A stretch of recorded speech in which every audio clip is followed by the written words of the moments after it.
नमस्कार, मैं आस्था टाटिया ईटीवी राजस्थान की ओर से आप सभी का स्वागत करती हूं जनमंच में। राजस्थान में 6 मेडिकल कॉलेजेस हैं और इनसे संबद्ध अस्पताल जो हैं उनमें रेसिडेंट डॉक्टर्स की भूमिका बहुत ही अहम है और यदि वे स्ट्राइक पर चले जाएं तो सभी व्यवस्थाएं गड़बड़ा जाती हैं। हाल ही में 30 मई को लगभग 4000 resident doctors across Rajasthan strike पर चले गए। क्या कारण रहे, क्या मांगे हैं जो पूरी नहीं हुई, सरकार प्रशासन की तरफ से क्या जवाब आया, आज हम चर्चा करेंगे इन्हीं विषयों पर। हमने कोशिश की थी कि इस चर्चा में हमारे जो चिकित्सा मंत्री हैं माननीय राजेंद्र सिंह राठौड़ जी वो भी शामिल हों। हमने उनसे आग्रह किया था कि वे यहाँ पधारें ताकि आमने सामने रेसिडेंट डॉक्टर्स से ये बातचीत हो सके और कोई हल इस ईटीवी के माध्यम से, इस मंच के माध्यम से निकल सके। लेकिन उन्होंने अपनी उपस्थिति नहीं हो पाई, उनकी उपस्थिति किसी कारणवश वे नहीं आ पाए, हमें नहीं पता क्या रीज़न है, लेकिन उनके प्रतिनिधि यहाँ पर मौजूद हैं। आप सभी का स्वागत है और स्वागत है हमारी जनता का। आकाश जी, शुरुआत आपसे करूँगी। काफ़ी टाइम हो गया है, कई मीटिंग्स भी हुई हैं। सबसे पहले क्या वो रीज़न्स हैं, क्या वो मुद्दे हैं जिनके चलते स्ट्राइक की गई है? देखिए, कहीं ना कहीं रेजिडेंट डॉक्टर्स की समस्या की जड़ में हमेशा से सुरक्षा, शिक्षा और संरचना रही है। ऐसे में हमने सरकार से 7-8 महीने तक इन चीज़ों को ठीक करने के लिए वार्तालाप किया। कई बार हमें आश्वासन भी मिले, लेकिन अंत में मजबूर होकर हमें स्ट्राइक पे जाना पड़ा। जिन थीसिस और कॉपीज़ को मुद्दा बनाया गया वो मुद्दा है ही नहीं, वरन सिर्फ एक ढाल है जो कि सरकार अपनी नाकामी और अपनी विफलता को छुपाने के लिए अब रेजिडेंट डॉक्टर्स के खिलाफ इस्तेमाल कर रही है। अच्छा, तो इस पे थोड़ा सा आप इलैबोरेट करेंगे कि क्यों ऐसा कर रही है सरकार? ऐसी क्या बातचीत नहीं हुई, स्ट्राइक पर जाना पड़ा एकदम, ऐसा क्या हो गया?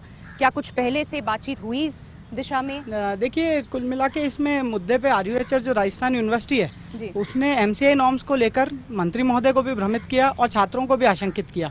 ऐसे में छात्र 5-6 महीने से यूनिवर्सिटी से भी और मंत्री जी से भी लगातार वार्ता कर रहे थे, आश्वासन पा रहे थे। अंत में 23 मई को एक मीटिंग हुई जिसमें हमने माना कि वार्ता सकारात्मक रही, लेकिन उसके बावजूद हमें मीटिंग के मिनट्स नहीं दिए गए ताकि हम चर्चा कर सकें बाकी लोगों में भी और एक सहमति बना सकें।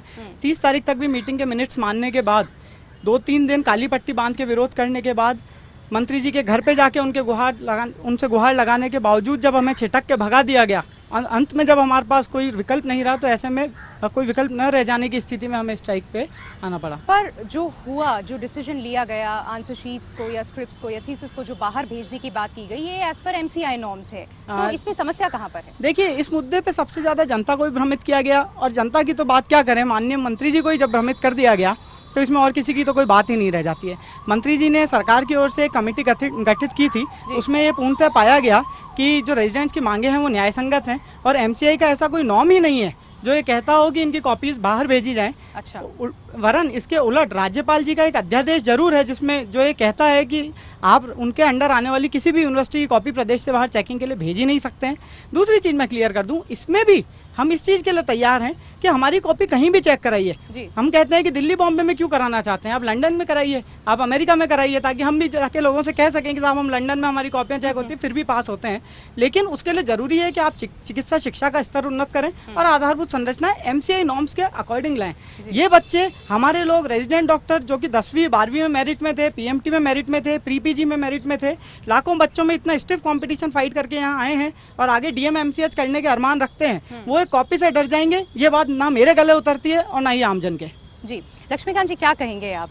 ये आकाश जी ने अभी भी बताया कि एमसीआई में ऐसे कोई नॉर्म्स ही नहीं है, कि बल्कि राज्यपाल जी ने तो ऐसा कहा है कि कॉपियाँ बाहर जानी ही नहीं चाहिए। तो एक मैं ये जानना चाहूँगी कि इस बारे में आप थोड़ा क्लैरिफिकेशन दें। और सेकंड चीज़ जो आ जाती है कि इंफ्रास्ट्रक्चर की जब हम बात करते हैं कि अगर हम उस तरह से अगर हम बाहर भेजना भी चाहते हैं तो पहले हम यहाँ पर वो इंफ्रास्ट्रक्चर प्रोवाइड करें।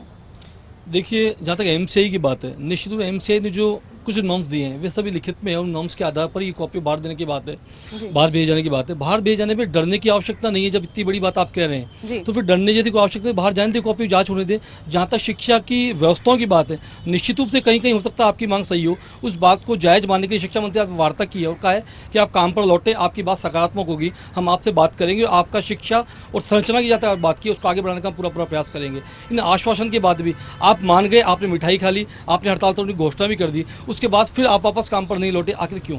जनता को आप क्यों इस परेशान में डाल देना चाहते हैं, क्यों इस संकट में डालना चाहते हैं? बार बार हड़ताल पर हड़ताल, 5 वर्षों में 17 बार हड़ताल, आखिर कब खत्म होगा हड़तालों का सिलसिला?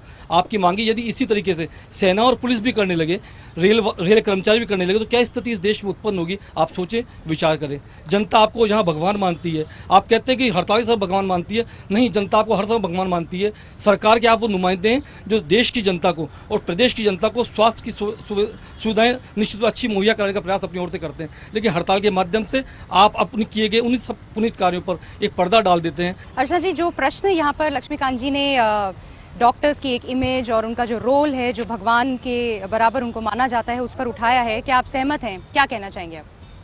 देखिए, आज तक बातें करने के लिए तो बहुत आदर्शवादी बातें इन्होंने की, लेकिन जब आप उस रियलिटी से आपको इंटरेक्शन होता है तब आपका व्यवहार क्या, ये सब राजस्थान के लोगों ने भी देखा। हम इसलिए ये बात नहीं कहते कि आज हम विपक्ष में तुम रेजिडेंट्स के साथ खड़े होकर के उसको पॉलिटिसाइज करेंगे इशू को, लेकिन मुझे नहीं लगता इस धरती पे कोई ऐसी समस्या हो जिसे संवाद के आधार पर समाधान नहीं हो सकता। समस्या यहाँ उत्पन्न इसलिए हुई कि जब इनकी हड़ताल हुई उसके बाद से बहुत से डिबेट्स में मैं इनके साथ प्रतिभागी रही, और मैंने खुद ने अनुभव किया कि चाहे चिकित्सा मंत्री हो, चाहे यहाँ का प्रशासन हो, और विशेषकर जो प्रिंसिपल सेक्रेटरी हैं, उनके बयान इस हड़ताल को और ज़्यादा अग्रवेट करने की स्थिति में ले आए।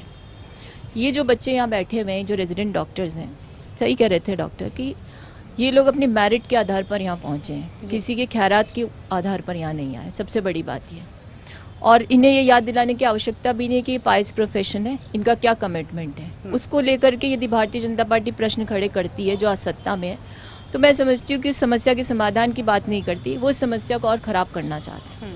हम भी नहीं चाहते हड़ताल हो, हम इसके पक्ष में कभी नहीं रहे। एक समय हम भी सत्ता में रहे, उस समय ये लोग हड़ताल पर जाते थे तो हमारे सामने भी दुविधा उत्पन्न होती थी, लेकिन हड़ताल का समाधान जो है संवाद के आधार पर होता है, और संवाद वो जो सकारात्मकता लिए हो। लेकिन मंत्री ये कह दें कि साहब आप वापस लौट जाइए, रीजॉइन कर लीजिए, तो आपको उसे भी कंसिडर करना पड़ेगा कि इनकी सीनियरिटी पे इम्पैक्ट नहीं आना चाहिए। आप समाधान भी चाहते हैं अपनी शर्तों पर, तो शर्तें नहीं, यहाँ पर चाहिए विनम्रता, यहाँ पर चाहिए समरसता, जिसका अभाव नितान देखने को मिला। ये ठीक बात है कि ये हड़ताल पर गए तो जनता को खामियाजा भुगतना पड़ रहा है, लेकिन उस खामियाजे को संज्ञान में लेने का काम इस समय सत्ताधारी पार्टी का है। वो इस चीज़ को लेना नहीं चाहती। वो एक तरफ से अपने स्टेटमेंट्स देते हैं कि नहीं, सब व्यवस्थाएं जो है सुचारू हैं।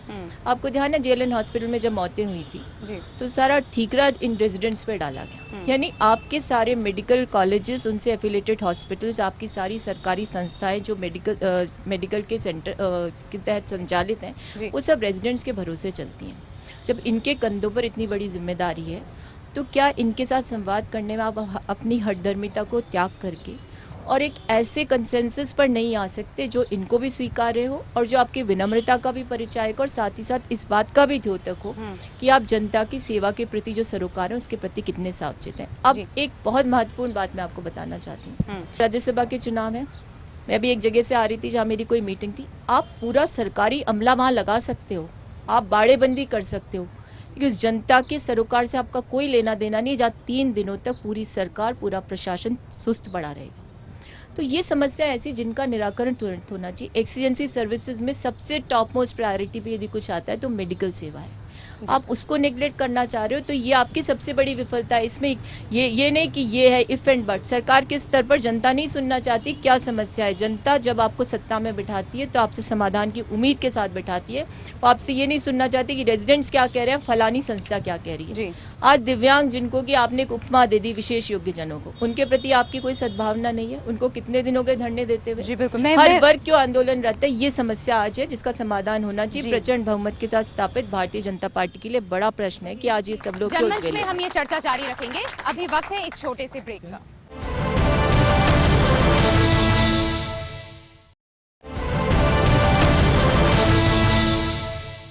ब्रेक के बाद स्वागत है आपका। महेंद्र जी से मैं यहाँ पे बात करना चाहूँगी। और महेंद्र जी, सरकार का क्या रवैया है इस पर तो हम चर्चा कर ही रहे हैं, लेकिन जब हड़ताल शुरू हुई थी तो आंसर शीट्स या थीसिस को बाहर भेजने में जो एकदम एंड मोमेंट पे ये किया गया, आपको टाइम गैप नहीं दिया गया, उस मुद्दे से चालू हुआ। उसके बाद में इंफ्रास्ट्रक्चर की कहीं पे बात आई, फिर ये बात आई कि जो इनको बर्खास्त किया गया है, जिन रेजिडेंट डॉक्टर्स को जिनका निलंबन किया गया है, उन्हें रीइंस्टेट किया जाए। और अब जो बात आ गई है वो ये आ गई है कि जो हड़ताल के जो दिन थे उनको अवैतनिक अवकाश के तौर पर माना जाए। तो सरकार ने कहीं ना कहीं ये बात तो मानी कि हाँ हम निलंबन और जो जिनको बर्खास्त किया गया है इन राइटिंग हम देने को तैयार हैं कि उन्हें हम रीइंस्टेट कर रहे हैं। फिर ये सारी जो चीज़ें उपजी है ये जी। अविश्वास की वजह से उपजी है कि ये लोग कह रहे हैं कि रेजिडेंट दिनों दिन अपनी नई मांग रखते जा रहे हैं। ये बिल्कुल गलत है। आपने जो कमेटी गठित करी है उस कमेटी ने इन सब चीज़ों का एक निर्णय लिया था जी कि थीसिस एंड कॉपियों की जो मांग है वो एमसीआई नॉर्म्स है ही नहीं। ठीक है रेजिडेंट के ऊपर लिए गए सारे डिसिप्लिनरी एक्शन निरस्त किए जाते हैं जी और हड़ताल के दिनों को संवैधानिक या वैधानिक अवकाश माना जाएगा। हाँ। ये सारी की सारी चीज़ें उस कमेटी ने कंसीडर करके दे दी। तो उधर तरफ से बयान आता है कि हमें इस कमेटी की जानकारी नहीं है और उनके बीच क्या वार्ता हुई कोई जानकारी नहीं है। हाँ। तो वहाँ से हमारा अविश्वास चालू हुआ। फिर भी हमने कहा चलो कोई बात नहीं, हम इस कमेटी की बात मानते हैं, ज्वाइन करने के लिए चलते हैं। तो हमारे राजस्थान के सारे मेडिकल कॉलेज के प्रिंसिपल साफ तौर पर मना कर देते हैं कि बिना आदेश के ज्वाइन मत करना।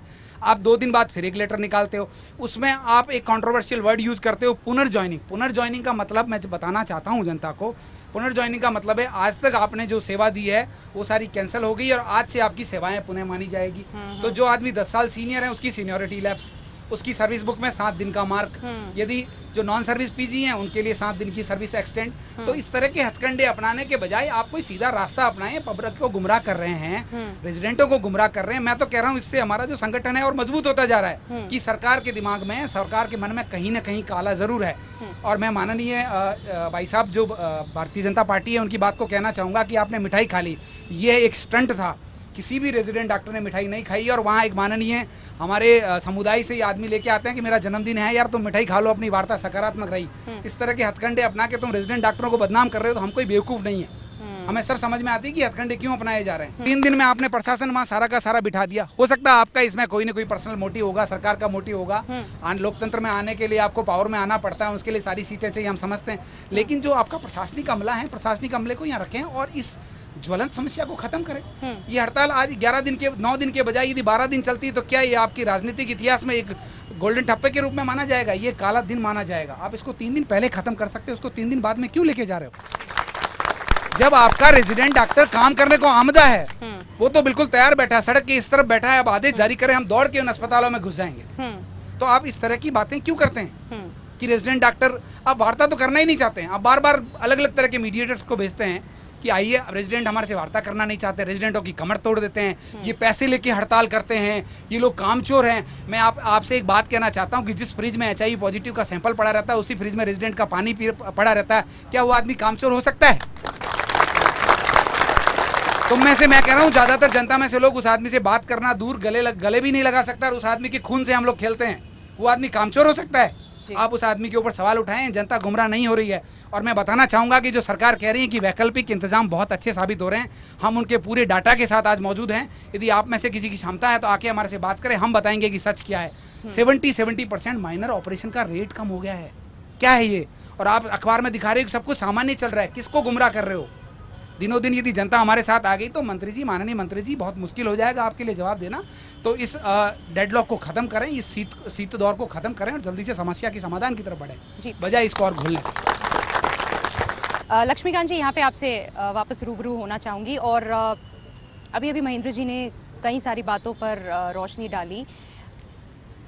हम ये कहते हैं कि रेसिडेंट डॉक्टर्स कामचोर हैं या काम नहीं कर रहे हैं, स्ट्राइक पर चले जाते हैं, लेकिन क्या हमने वाकई में जानने की कोशिश की है कि मुद्दे क्या हैं जो हम बात कर रहे हैं या बातचीत जो हो रही है, जो वार्ता हो रही है, क्या सोल्यूशन ओरिएंटेड हो रही है? क्या हम इसका कोई हल निकालना चाह रहे हैं? और जैसा कि उन्होंने बताया कि आज बेहतर घंटे बिना ब्रेक लिए ये लोग काम करते हैं, तो शायद कुछ ऐसी चीज़ें हैं, बेसिक चीज़ें हैं जो कहीं मीट नहीं हो रही हैं, कुछ डिमांड्स हैं जो नहीं हो रही हैं।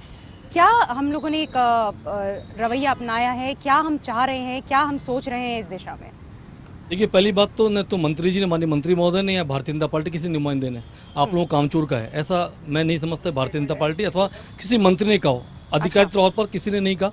यदि है तो ऐसा सिद्ध करें महेंद्र जी, किसी बाइट पर अथवा किसी अखबार के माध्यम से कहीं कहा हो तो बताएं जी, या किसी मीटिंग में कहा हो तो बताएं। पहली बात, हम आप लोग कामचोर मानते नहीं हैं। हम सब मानते हैं कि आपने राजस्थान की मेडिकल शिक्षा और मेडिकल क्षेत्र को उन्नत करने में आप सब लोगों का बहुत बड़ा योगदान है। हम कहीं इसको नकारते नहीं हैं। हम यही मानते हैं कि आप सब लोगों ने इसको व्यवस्था को सुदृढ़ करने में हमेशा हमारा ही नहीं, पहले वाली सरकार का भी सहयोग प्रदान किया, आगे भी हमारी सरकार का भी किया है। साथ ही साथ मैं कहना चाहूँगा कि आपकी संपूर्ण समस्याएं आपने कमेटी के माध्यम से सरकार के पास रखने का प्रयास किया है। कमेटी के मिनट्स कुछ समय तक नहीं बन पाई या आपके पास नहीं बन पाई, आपने इस बात को एक इशू बना लिया, इस बात को लेकर हड़ताल कर देना मैं नहीं समझता न्यायोचित है। आप कुछ समय इंतजार करते, 7 दिन बाद ही आपने स्ट्राइक कर दी, आखिर क्यों? आपने शिक्षा मंत्री दोबारा मिलने का प्रयास करते, एक बार आपकी बात नहीं, किसी कारण से व्यस्त हो सकता है, राज्यसभा चुनाव कारण व्यवस्थाएं हो सकती है, अन्य किसी कारण से व्यवस्था हो सकती है, लेकिन 30-23 की मीटिंग, 30 को हड़ताल, आखिर क्यों? इतनी जल्दी किस बात को आपने निर्णय लिया? आखिर आप कुछ समय दे सकते हैं सरकार को, चाहते तो आप समय देते, उस समय दे करके बाद सरकार का निर्णय जानने का प्रयास करते तो शायद अच्छा होता, राजस्थान जनता के लिए भी, आपके लिए भी और हमारे सबके लिए भी। आप लोग फिर से एक बार पुनर्विचार करें कि आपकी संपूर्ण मांगे जायज़ है, जिन पे जो मांगे जायज़ नहीं है उन मांगों को आप घटाएं, सरकार के बायस जाएं। सरकार आपकी किन मानों पर निर्णय करती है, उन निर्णयों को लेकर आप अपने कमेटी के बीच में बैठे और बात करें, शायद उसका समाधान उसी प्लेटफॉर्म पर होगा और अन्य किसी प्लेटफॉर्म पर नहीं होगा। जी आदित्य जी, यहाँ पे आपसे मैं जानना चाहूँगी कि जो बात अभी लक्ष्मीकांत जी ने कही कि स्ट्राइक ही क्यों, संवाद से भी ये चीज़ सुलझाई जा सकती थी, और जहाँ मैं समझ सकती हूँ कि शायद कोई अप्रोप्रिएट हमें रिस्पांस नहीं मिला होगा, फेवरेबल रिस्पांस नहीं मिला होगा, जिससे हम मजबूर हो गए ऐसा कदम उठाने के लिए, लेकिन क्या हमने उतना ट्राई किया? और जहाँ हम बात कर रहे हैं, अच्छी बात है, गलत बात है, रेजिडेंट डॉक्टर्स एक बहुत ही एक अभिन्न अंग है अस्पतालों का, अगर हम बात करें तो जो पूरी सेवाएं हैं, जो व्यवस्थाएं हैं, वो कहीं ना कहीं ठप हो गई हैं। पेशेंट्स हैं जिनको सफ़र करना पड़ रहा है। ऑल्दो आपने पैरेलल ओपीडी चलाया, लेकिन मुझे नहीं लगता वहाँ भी ज़्यादा पेशेंट्स कुछ आए या आने का उन्होंने चेष्टा की, जिन भी कारणों से। तो क्यों ऐसा किया गया? देखिए, जहाँ तक बात है, आपने कहा कि सरकार से वार्ता करके इसको सुलझाया जा सकता था। बात क्या है कि हमने 9 महीने तक सरकार से वार्ता करी। 9 महीने बार बार जाके हम मंत्री महोदय जी से हाथ जोड़ के प्रार्थना करते थे कि साहब हमारी बातों को सुन लिया जाए, हमारी चीज़ों को सुना जाए, आखिरी समय में ऐसी चीज़ें ना की जाएं। मंत्री महोदय जी ने कहा ठीक है साहब करते हैं, ठीक है साहब करते हैं। ये चलता रहा काफ़ी समय तक। जब मंत्री महोदय जी, वही आपने जैसे JLN का बताया, अजमेर का, उसके दौरे पर आए थे, तो उस समय मैं मंत्री महोदय जी से मिला। मैंने उनको ज्ञापन सौंपा था। मैंने उनसे रिक्वेस्ट की थी कि साहब अभी तक हमारे पास में मिनट्स ऑफ मीटिंग या जो भी डिसीजन हुए थे उस मीटिंग के कुछ भी नहीं आया है, और आपने क्या निर्णय लिया वो नहीं आया।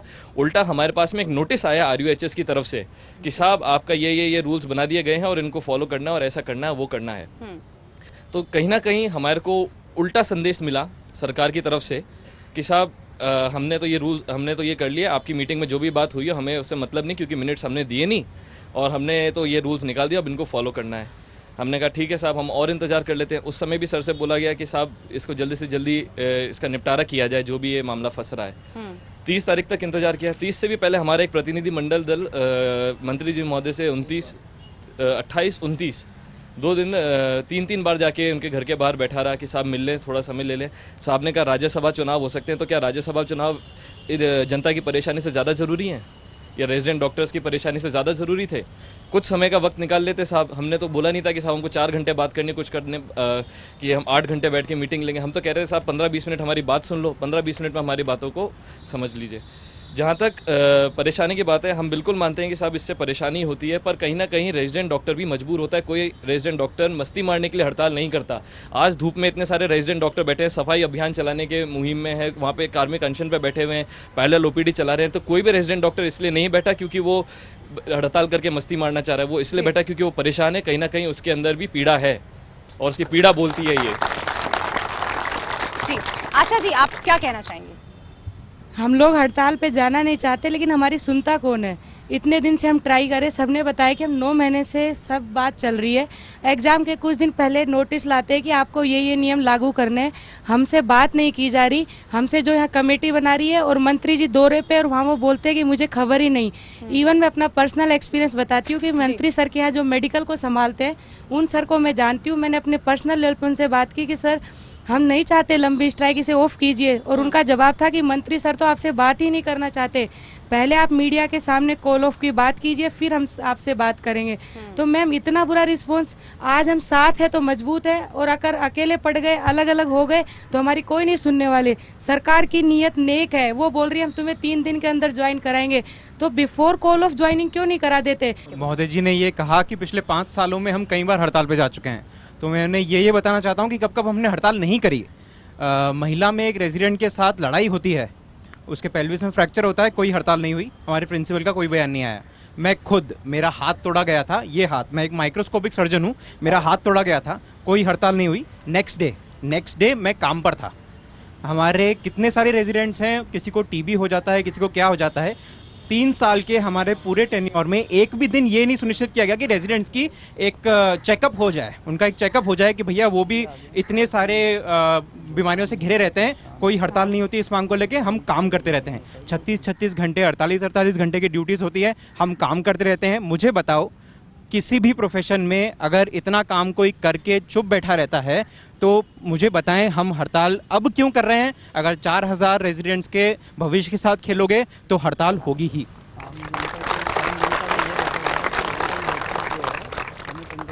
जनमंच में हम ये चर्चा जारी रखेंगे। अभी वक्त है एक छोटे से ब्रेक का।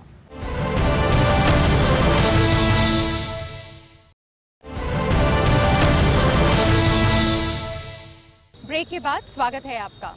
देखिए आज तक एक इम्पॉर्टेंट इशू जो मैं भूल गई थी इसमें बोलना, इस हड़ताल में एक चीज़ प्रचारित की सरकार ने कि इन लोगों को डिफेम किया गया ये प्रचारित करके कि ये जो इनका थीसिस है उसकी क्वालिटी अच्छी नहीं है और ये बाहर अगर चेक होने जाएगी तो इनके साथ इनके जो मार्क्स होंगे उसको लेकर के सशंकित हैं, डरे हुए हैं। हाँ।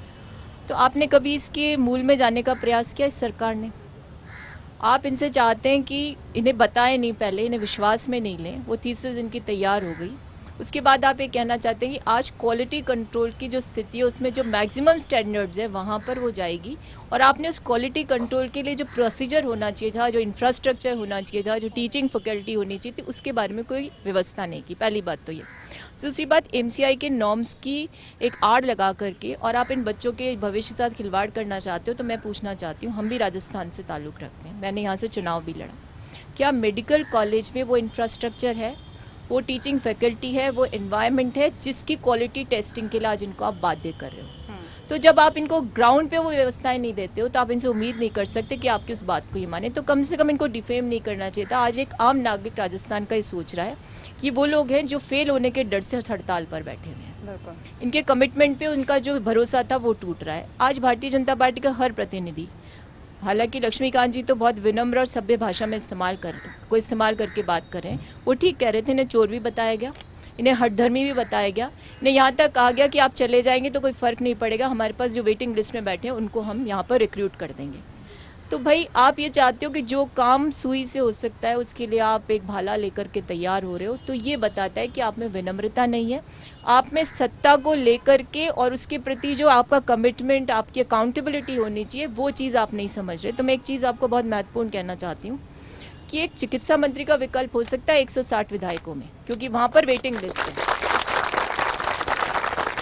लक्ष्मीकांत जी क्या कहना चाहेंगे? कहीं ना कहीं रेसिडेंट डॉक्टर्स की जो इमेज है वो आम जनता में एक हो गई है कि ट्रबल क्रिएटर्स हैं, प्रॉब्लम्स हो रही हैं, उनकी वजह से हमको जो भुगतना पड़ रहा है, ऐसी इमेज क्रिएट कर दी गई है शायद, तो क्या कहेंगे आप?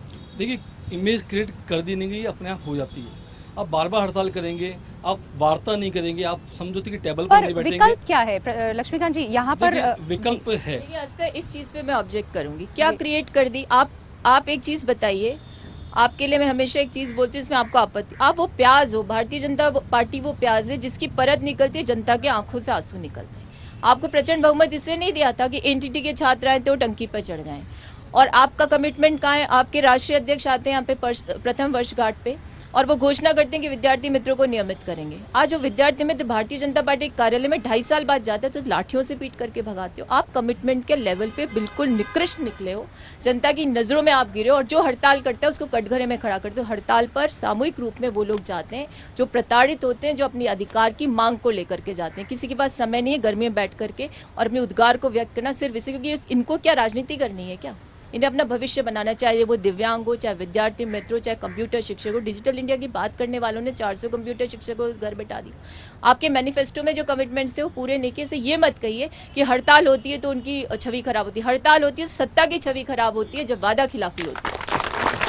देखिए, मुझे लगता नहीं है। जहाँ तक अर्चना जी ने भी 2-3 प्रश्न उठाए, निश्चित रूप से जो मेडिकल क्षेत्र के प्रश्न थे, अर्चना का इंफ्रास्ट्रक्चर की बात है, निश्चित रूप से हो सकता है कहीं किन्हीं राज्यों से कम हो, लेकिन बहुत सारे राज्यों से जहाँ पर जिनकी कॉपियाँ बाहर जांच होने जा रही है, उनसे हमारा मेडिकल इंफ्रास्ट्रक्चर बहुत अच्छा है। उसके बाद भी आप एक कहते हैं बाहर जांच हो नहीं जाए, तो ये कि आप लोगों की दक्षता पर प्रश्नवाची उठाने वाली बात है। आप लोग सहजता देखिए, जानी चाहिए क्यों नहीं जानी चाहिए। हम जब पीएमटी पास करें, पीएमटी पास करके इतने बड़े बड़े एग्जाम्स पास करें तो हमारे को कहीं भी जांच कर ले, हमको इस बात क्या डर है आपको? पहली तो बात आप अर्चना जी, आप बीच में नहीं बोल नहीं, बीच में आप बात को बाउंड कर रहे हो, इसलिए आप भी बोल रहे हैं। अर्चना जी एक दक्षता मिनट, की बात करें तो आप दक्ष हो क्या? आप बोल रहे पूरी बात मिलेगा। एक मिनट जी, लक्ष्मीकांत जी बोलो। या पूरा समय आपको चाहिए तो आप बोल दें। नहीं आप कौन सी बोले। दक्षता की बात कर रहे हो? आप खुद एक मिनट, इन्फॉर्म एक दो। मिनट। आपको पता प्लेटफॉर्म ही देने नहीं का कौन सी प्रयास हम तो प्रोसीजर की लगातार बात कर हो रहे रही हैं। है। पहले आप क्या कर रहे हैं, अपने अच्छा जी, गिरबान 2 झांक के मिनट देखें। सिर्फ। हम तो लगातार प्रयास कर रहे हैं। लक्ष्मीकांत जी बोले आप। बिल इन्फॉर्म्ड हो एक के बार भी आप- गलत बात बोल रहे हो, आज भी उसी पीस पे अड़े आप हुए क्या हो। कहना चाह रहे हैं? जो हड़ताल का कारण है तो उसे बोलना पड़ेगा। जी आप पहले तो इनकी बात है कि बार बार हड़ताल करते हैं और हुड़दंगी है। मैं आपसे कहना चाहता हूं कि आप कह रहे हैं 5 साल में 16 बार हड़ताल हुई। 5 साल में एक भी कमेटी गठित हुई कि रेजिडेंट हड़ताल क्यों करते हैं? आपने कभी कमेटी गठित करके पूछा कि रेजिडेंट डॉक्टर हड़ताल क्यों करते हैं? चाहे वो कांग्रेस रही, बीजेपी रही, कोई भी रही हो, कभी भी पूछा कि इनकी समस्या क्या है? आप मूल में जाना ही नहीं चाहते हैं। हड़ताल खत्म, फाइलें बंद, अपने काम पे सबके सब। दूसरी आपकी बात है कि हम पीएमटी पीईटी पास करने आते हैं तो यहाँ गधा मजदूरी करने नहीं आते हैं। आप किसी आदमी से एक हफ्ते के अंदर 48 घंटे से ज़्यादा काम कराते हो, फिर कहते हो कि तुम ये न्यूयॉर्क का स्टैंडर्ड फॉलो करो। आप हमारे से इतना कम काम कर रहे हैं, हम फॉलो करने को तैयार हैं। आपने 3 साल में हमारा तेल निकाल दिया काम करवा के। अब आप कह रहे हैं कि ये स्टैंडर्ड फॉलो करिए। अब आप कह रहे हैं कि स्टैंडर्ड फॉलो आशा जी क्या कह रहे करिए। हम किसी परीक्षा प्रणाली से नहीं डर रहे हैं, हम डर रहे हैं तुम्हारी इन व्यवस्थाओं से। तुम उस व्यवस्थाओं में हमारा तेल निकाल के फिर अब कह रहे हो कि तुम इससे लड़ाई लड़िए। तुम्हारे यहाँ तैयारियां तो की जाती सुकड़ी पहलवान जैसी, और कह रहे हैं मोहम्मद अली से भिड़िए। ये मोहम्मद अली से कैसे भिड़ सकता है आदमी? आप अपनी बातों से जनता को गुमराह कर रहे हैं। रेजिडेंट डॉक्टर हड़ताल नहीं करता, लेकिन उसके आप कभी जहन में जाके देखा है? आप में से कितने जनप्रतिनिधियों ने आके हमारे रेजिडेंट डॉक्टर हॉस्टल की कभी टॉयलेट देखे हैं, कभी मैच देखी? या लाखों करोड़ों रुपए का चूना लगता रहता, कभी आपने आके पूछा आशा कि जी हड़ताल क्यों करते हैं? आप कुछ कहना चाह रहे हैं? जी बोलो। हम एक बात कहना चाहते हैं, हम वही यूथ है जिन्होंने मोदी के लिए अपने हर जगह सोशल मीडिया सब यूज किया और लिखते थे अच्छे दिन आने वाले हैं।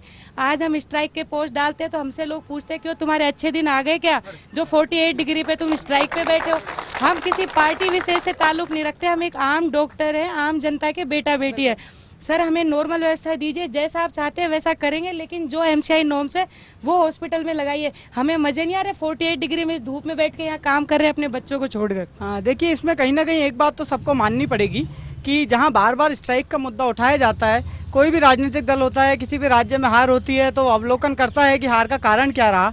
क्या ये अवलोकन जरूरी नहीं है कि रेजिडेंट बार बार हड़ताल पे क्यों जा रहे हैं? मूल मुद्दों की जड़ों में जाना जरूरी है। और जहाँ तक इस स्ट्राइक की बात है तो कहीं ना कहीं ये उभर के आया है कि सरकार की ओर से संवादहीनता रही है।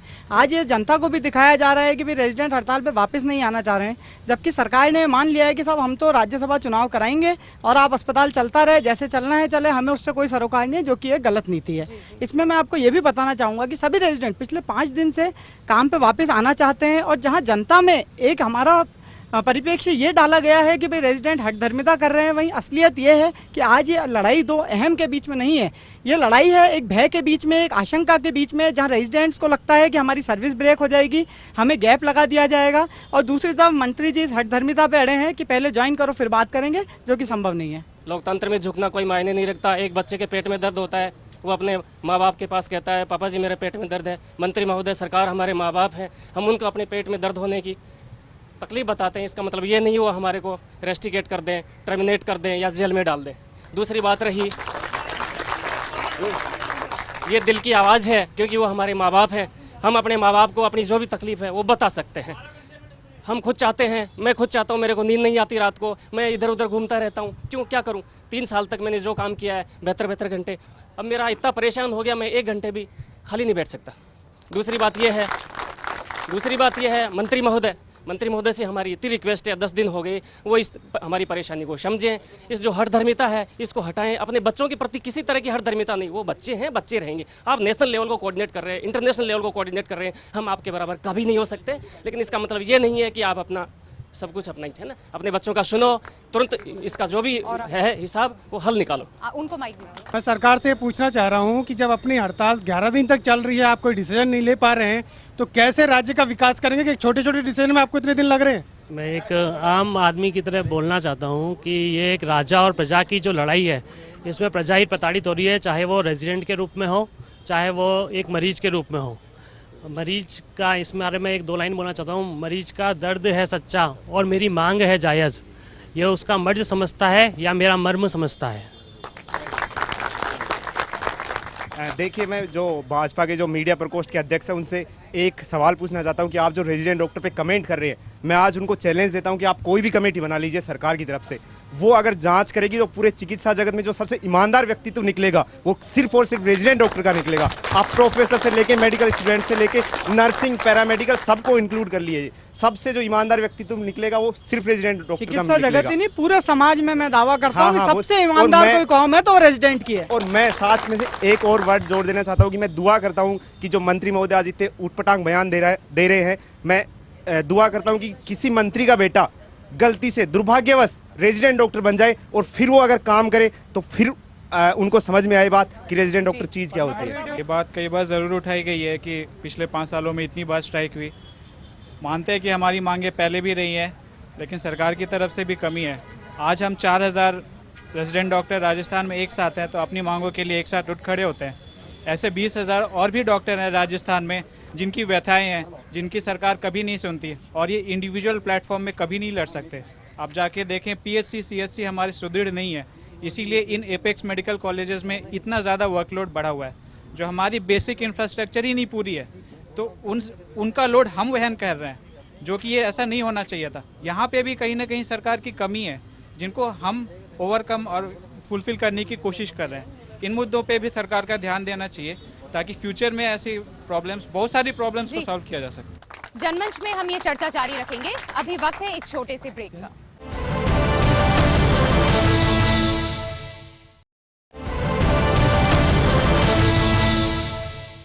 ब्रेक के बाद स्वागत है आपका। मैं यही कहना चाहूँगा कि हमारे जो रेजिडेंट प्रतिनिधि है, उन्होंने जो बातें रखी है सरकार के सामने, वो अक्सर से सही है। हम उनके साथ हैं, यूनाइटेड हैं और हम रहेंगे।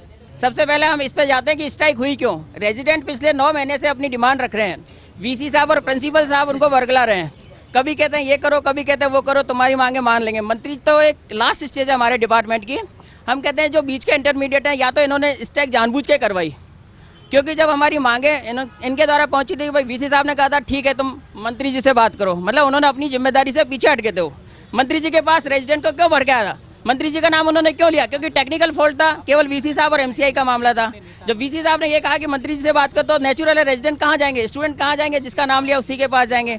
तो सबसे मेन जिम्मेदार तो इसमें वीसी साहब हैं। दूसरी अपने प्रिंसिपल साहब, जब टेक्निकली एमसीआई का मामला था तो एक तरफ से इन्होंने कमेटी बना के ये कह दिया था भाई तुम्हारी मांगे जायज़ है, मतलब इन्होंने ये प्रूफ कर दी कि हमारी मांगे तो जायज़ थी, लेकिन मंत्री जी के अगेंस्ट। अब पता नहीं ये लोग मंत्री जी के और क्लोज आना चाहते हैं इस रेजिडेंट को भड़का के, या भगवान जाने क्या जानते हैं। मतलब इन लोगों ने ऐसा लगता है कि जानबूझ के स्ट्राइक करवाई और जानबूझ के मीडिएटर बन रहे हैं। आप क्या कहना चाह रहे हैं? हम इस मुद्दे को राजनीतिकरण नहीं करना चाहते थे, लेकिन अब अगर राजनीति आ ही गए हैं तो राजनीतिक गलियारों से ये बात भी सुनने में आ रही है कि स्ट्राइक को इसलिए खींचा जा रहा है, कहीं ना कहीं एनआरएचएम घोटाले को भी दबाने की कोशिश की जा रही है। दूसरा सवाल हम ये कहना चाहते हैं कि अगर भाजपा प्रवक्ता ये कह रहे हैं कि इस व्यवस्था, चिकित्सा व्यवस्था बहुत अच्छे स्तर की दूसरे राज्यों से, तो कितने भाजपा के मंत्री महोदय या जो भी एमएलए एमपी है वो सरकारी अस्पतालों में अपना इलाज करवाने आते हैं, क्यों हर बात पे प्राइवेट में जाते हैं? एक भ्रष्ट आईएएस को पकड़ने के लिए 12 दिन लगाते हैं और रेजिडेंटों को सस्पेंड करने में 12 घंटे ही लगाते हैं। ऐसी क्या इमरजेंसी आ जाती है इनके सामने कि रेजिडेंट डॉक्टरों को इनको रिलीव करना पड़ा, इनको सस्पेंड करना पड़ा। और जब ये लोग कागज पे सस्पेंड कर रहे हैं, कागज पे रिलीव कर रहे हैं, तो एक कागज पे ज्वाइन क्यों नहीं करवा रहे? एक कागज लिखने में किस चीज़ को आपत्ति हो रही है? ऐसी क्या मजबूरी है जो ये एक ऑर्डर नहीं दे सकते रिवर्ट करने का? ऐसी क्या मजबूरी है इनके सामने कि जो हमारा प्रिंसिपल तक हमारे सामने आके बैठ के बात नहीं कर सकता? ऐसी क्या चीज़, ये किस प्रशासन से, किस कड़ी से जुड़ के और ये अपनी बातें मंगवाना चाहते हैं या हमारी बातें मांगना चाहते हैं? आप मुझे एक चीज़ बताओ, एक मजदूर 6 घंटे काम करता है, एक रेजिडेंट 18 घंटे 24 घंटे में 18 घंटे काम करता है। क्यों करता है रेजिडेंट इतना काम? आप मुझे एक चीज़ बताओ, आप इन्होंने कंपेयर किया पीएमटी और एआईपीजी की एग्जाम से, उसमें स्टूडेंट 18 घंटे पढ़ता है 24 घंटे में। यहाँ पढ़ने का टाइम कहाँ देते हैं लोग? एक क्लिनिकल सब्जेक्ट का रेजिडेंट बेहतर घंटे लगातार ड्यूटी करता है, वो कहाँ पे एकेडमिक अपना स्तर सुधारेगा? मैं भी बीजेपी प्रतिनिधित्व से एक क्वेश्चन करना चाहती हूँ कि जो आपका डिसीजन था हॉस्टल से बाहर निकलने का, जहाँ पे आप महिला सशक्तिकरण की बात करते हैं, क्या वहाँ पे महिला रेजिडेंट्स को भी बाहर निकालने का डिसीजन आपका सही था, जिनके बच्चे भी हॉस्टल में रहते हैं, जो अपनी फैमिली के साथ रहते हैं? क्या आपका ये डिसीजन सही था? सरकार को इसके मूल कारण पे जाना होगा। बार बार ये जो हड़ताल होती है इससे हम लोग भी बदनाम होते हैं, इतना सारा काम करते हैं, बहुत सारी हमारी भी समस्याएं हैं, तो इन सबको सरकार रूट लेवल पे सॉल्व करे। अब रही बात हमारे पार्ट की, मैं एक बात बोलना चाहता हूँ, हमारे प्रशासन से बोलना चाहता हूँ कि जो फर्स्ट ईयर यहाँ एडमिशन लेता है उसकी शुरू के 7 डेज़ के अंदर अगले 3 सालों में वो किस तरह से ये कार्य करेगा, उसके सामने क्या क्या समस्याएं आएगी और क्या क्या परिस्थितियां रहेगी, उसके लिए एक ओरिएंटेशन 7 डेज़ का प्रोग्राम होना चाहिए। और ये MCI रूल्स के अंदर भी है कि आपको कैसे पब्लिक डीलिंग आनी चाहिए, आपका क्या ट्रेनिंग होनी चाहिए। तो मैं समझता हूँ कि ये भी एक सॉल्यूशन हो सकता है कि कई चीज़ें अपनी डीलिंग से भी सुधर सकती है, स्टूडेंट को भी इस तरह से ट्रेंड किया जाए हर नए बैच को। और दूसरी बात एक मैं ये कहना चाहूँगा कि जो हमारा इंडोर पेशेंट होता है जिनका काम कहीं कहीं हमारे ऊपर सबसे ज़्यादा रहता है, तो मैं एक ऐसी कॉन्सेप्ट लेके आया हूँ, मैं प्रशासन से एक गुहार लगा रहा हूँ कि एक ऐसा फीडबैक फॉर्म होना चाहिए जिसमें ये होना चाहिए कि मरीज़ हमसे, हमारी सर्विस से कितना संतुष्ट है और हमारी समस्याओं से एक मरीज़ का परिजन और मरीज़ कितना अवगत है। अगर इस तरह का एक फीडबैक फॉर्म का होता है तो कहीं न कहीं जनता को भी हमारी समस्याओं का पता चलेगा। तो आज ये स्थिति जो इस तरह से आई है कि रेजिडेंट डॉक्टर तो खाली हड़ताली डॉक्टर्स है, वो हमारे लिए सेंसिटिव नहीं है, तो कहीं न कहीं जनता सेंसिटिव होगी और हमारी समस्याओं से भी अवगत होगी और हमारी परफॉर्मेंस भी इंक्रीज होगी। तो ये दो जो फीडबैक फॉर्म की मैं बात कर रहा हूँ और एक ओरिएंटेशन प्रोग्राम की बात कर रहा हूँ, प्रशासन इस बात को लागू करेगा तो हो सकता है कि कुछ समाधान इस लेवल पे भी निकल सकता है। बार बार ऐसी नौबत ही क्यों है? सरकार ऐसी पुख्ता इंतजाम क्यों नहीं कर दे जिसमें सुरक्षा का इंतजाम रहे, जिसमें बार बार मारपीट की मुद्दे नहीं उछले, उसकी वजह से हड़ताल पर नहीं जाना पड़े। और दूसरी शिक्षा, एक शिक्षा के जो अचानक नियम परिवर्तन करना चाहती है, आप नियम परिवर्तन कीजिए लेकिन बेसिक से शुरू कीजिए, क्रम वाइज शुरू कीजिए और सारे नियम लागू कीजिए। परीक्षा प्रणाली सबसे आखिरी क्षणों में आता है, परीक्षा 3 साल के काम के बाद में आता है, तो वैसे ही बाकी नियम पहले कीजिए और उसके बाद में परीक्षा प्रणाली में बदलाव कीजिए, ये हमारी डिमांड है। लक्ष्मीकांत जी बार बार एक शब्द को यूज़ कर रहे हैं, हठधर्मिता छोड़िए, हठधर्मिता छोड़िए। हम तो हठधर्मिता छोड़ने के लिए ही बैठे हैं कि साहब हम तो हठधर्मी हैं ही नहीं, हम तो काम कराओ हमसे, हम तो तैयार बैठे हैं काम करने को। साहब काम तो करवाओ, आप तो काम करवाने को तैयार नहीं हो, आप तो हठधर्मिता खुद दिखा रहे हो कि हम इनको ज्वाइन नहीं कराएंगे, हम इनके ऑर्डर्स रिवोक नहीं करेंगे सस्पेंशन के। समाधान आप कर ही नहीं सकते जब तक कि आपको थोड़ा सा हमारे प्रति सहानुभूति नहीं जगेगी, तब तक आप नहीं करेंगे। सहानुभूति जगाइए और हमारे को काम करवाइए, हम तैयार हैं काम करने के लिए। देखिए बस संक्षेप में मैं यही चीज़, देखिए जहाँ संक्षेप में मैं यही चीज़ कहना चाहूँगा कि हठधर्मिता रेजिडेंट्स की तरफ से नहीं है, ये बात बिल्कुल स्पष्ट है। और ये प्रतिनिधि हो नहीं हो, इस जनता का, इन रेजिडेंट्स का प्रतिनिधि होने के नाते मैं ये वादा जनता से जरूर करता हूँ कि रेजिडेंट्स को रिवोक करने के आदेश सरकार तुरंत दे। जहाँ ये कह रहे हैं कि वक्त के साथ देखा जाएगा, यहाँ जनता में 1-1 मिनट भारी पड़ रहा है। और इन जनता का प्रतिनिधि होने के नाते मैं विश्वास दिलाता हूं आपको, जनता को भरोसा दिलाता हूं कि यदि हमने 7 दिन, 10 दिन, 12 दिन, जितनी सरकार हमारी स्ट्राइक चला रही है, हमारे रेजिडेंट डॉक्टर जिस दिन काम पे वापस आए, 4-4 दिन, 4-4 घंटे रोज एक्स्ट्रा काम करके एक रेजिडेंट डॉक्टर इस नुकसान की भरपाई करेगा, यह विश्वास मैं दिलाता हूँ। अच्छा जी, आप बिल्कुल संक्षिप्त में 1 लाइन में। मेरी सरकार से रिक्वेस्ट है कि सर हम लड़कियों को तो बख्श दीजिए। एक फैमिली हॉस्टल अलॉटमेंट के लिए हम 1 साल से घूम रहे हैं, खाली करवाने के लिए आप 2 घंटे में पुलिस बुला के बाहर खड़े कर देते हो। हम तो डॉक्टर बन के वैसे ही अबला बन गई, हमसे क्या बदला ले रहे हो सर? सर जो आप हठधर्मिता की बात कर रहे हैं, इसमें आशंकित सब लोग इसीलिए हैं कि आधे इनमें से इन सर्विस डॉक्टर्स हैं जिनको पता है कि बाबू कैसे काम करता है। आपकी सरकार में ही बात है जहाँ 100 करोड़ का निवेश लेके बड़ा बिजनेसमैन तक धक्के खा रहा है, तो डॉक्टर की क्या औकात है कि बाद में उन ऑर्डरों पे पूरा आराम से काम हो जाए। हम आज चले जाएं लेकिन सब आशंकित है इसी चीज़ को लेकर।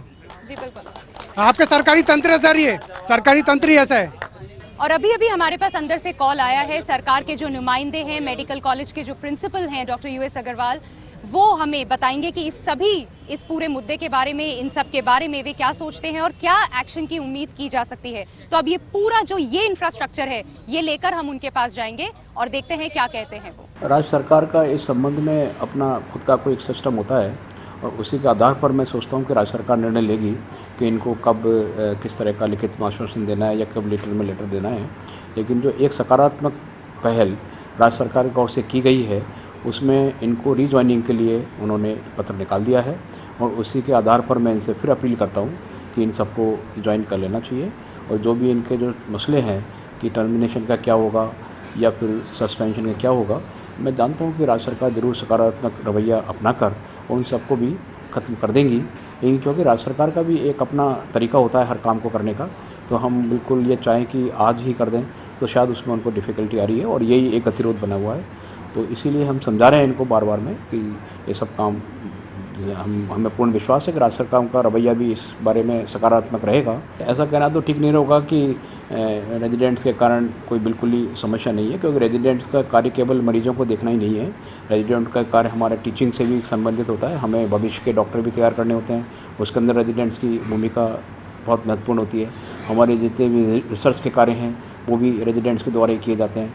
हमारे जितने भी रिसर्च पेपर्स जो पब्लिश होते हैं, हम जैसे कि हमारी अस्पताल की प्रतिष्ठा बनती है, हमारे इंस्टीट्यूट की प्रतिष्ठा, वो भी रेजिडेंट द्वारा किए जा रहे हैं। तो केवल एक मरीजों को देखने का कार्य तो हम सुचारू रूप से कर पा रहे हैं काफ़ी हद तक, लेकिन फिर भी ये दूसरे कार्य हैं वो सफल हो रहे हैं और ये MCI भी इन कार्यों के ऊपर काफ़ी जोर देती है। रेजिडेंट्स ऐसा चाहेंगे तो ज़रूर मैं वार्ड में रखवा के और फीडबैक लेंगे, उससे न केवल अच्छे कार्य करने वाले रेजिडेंट्स को प्रेरणा मिलेगी कार्य करने की, इसके अलावा जो हमारी कमियां हैं उसको हमें सुधारने के लिए एक बहुत अच्छे सुझाव मिलेंगे और उसके आधार के ऊपर हमारी सर्विस के अंदर गुणवत्ता बढ़ेगी। मैं स्वागत करता हूं उनके इस सुझाव का। जनमंच में आज हमने चर्चा की जो रेसिडेंट डॉक्टर्स हैं उनकी जो स्ट्राइक चल रही है और क्या वो सोच रहे हैं। एक बात तय है कि बहुत सारी आशंकाएं उनके मन में हैं, कई सारे क्वेश्चंस हैं, कई सारे ऐसे सवाल हैं जो कि अनआंसर्ड हैं और वो तैयार हैं। ये बात आज साफ हो चुकी है कि वो विलिंग है कि वापस से अपने काम पर लौटें। उन्हें मज़ा नहीं आ रहा इस तरह से स्ट्राइक करने पर अब इंतज़ार है कि सरकार का जो इतने समय से जो बातचीत हो रही है, जो रुख है,